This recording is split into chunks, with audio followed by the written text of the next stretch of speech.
18. Amanda tried to reason with him. You can't listen to that old coot. He's goofy. He's always saying stuff like that.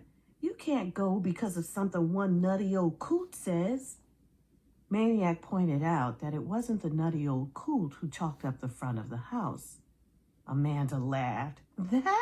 That's no big deal. It wasn't even paint. If they really meant it, they would have done it in paint.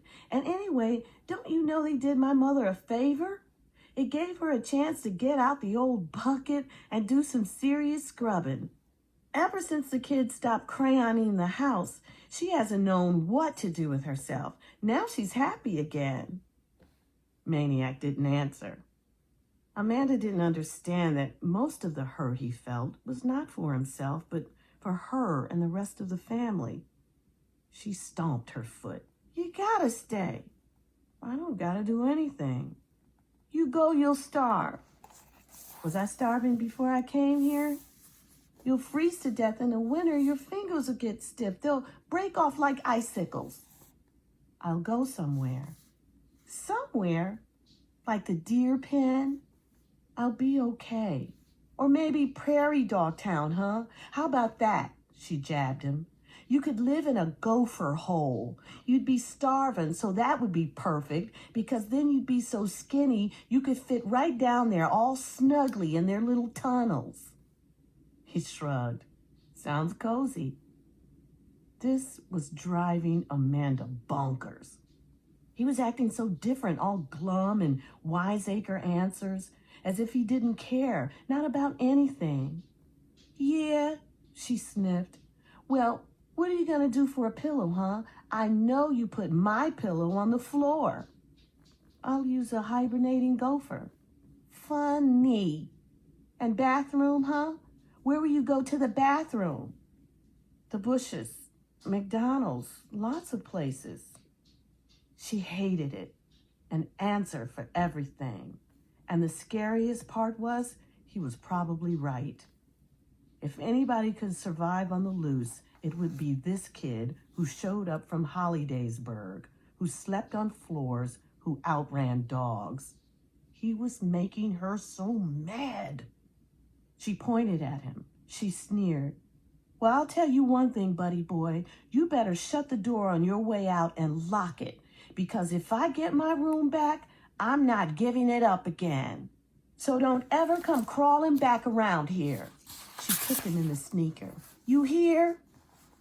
Don't worry, he said flatly.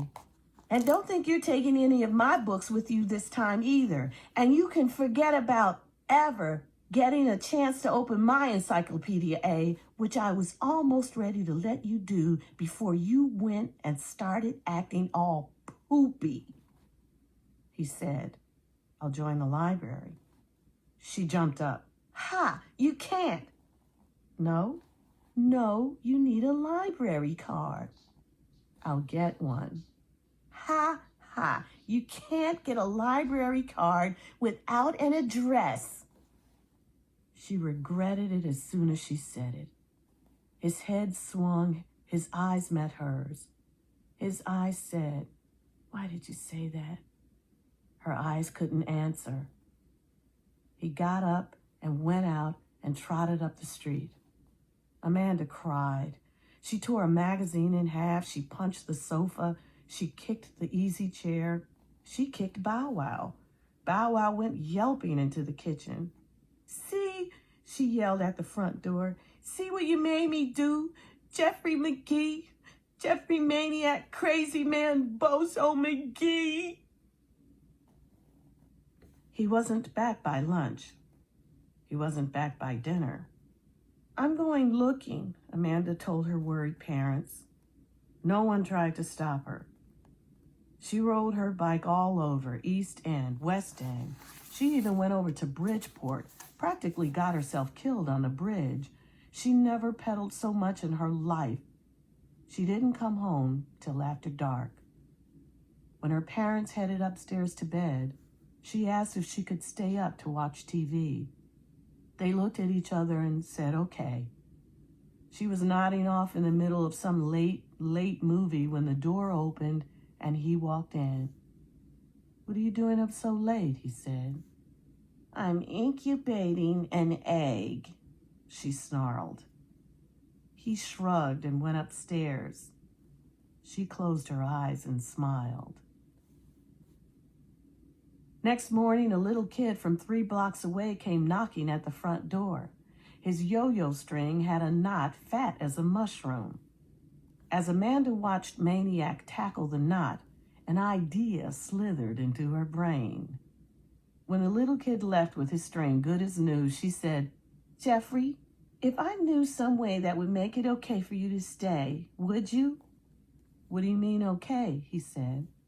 "I mean that even if there's 1 or 2 people who aren't too wild about you now, and that's all there really are, that even they would like you, and everybody else who already likes you, they'll like you even more."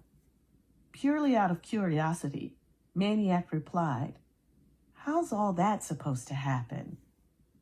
Amanda told him about Cobble's knot.